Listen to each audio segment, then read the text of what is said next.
Hello' মাই dear viewers, যদি আপোনালোকক 12 আৰু 13 পূৰণ কৰিব দিয়ে তেনেহ'লে আমি অতি সোনকালে কেনেকৈ কৰিব পাৰি চাব। 2 3 গুণ প্ৰথমে পূৰণ কৰি দিম চিধাকৈ। 2 3 গুণ 6 হ'ব, 6টো তলত লিখি দিছোঁ। তাৰপিছত 1 3 গুণ 3 ক্ৰছ পূৰণ আৰু 2 1 গুণ 2 তলত লিখি দিছোঁ আৰু দুটা প্লাছ কৰি দিম। 2 3 5, 5টো ইয়াত লিখি দিলোঁ।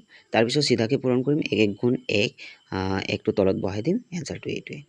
আকৌ আৰু এটা নেক্সট ট্ৰাই কৰিম আমি 26 আৰু 25 সেম প্ৰসেছত 6 5 গুণ 30, 30টো প্ৰথমে লিখি ইয়াৰ শূন্যটো ৰাখি 3টো আমি সাইডত লিখি 3টো ইয়াৰ পৰা গুচাই দিম।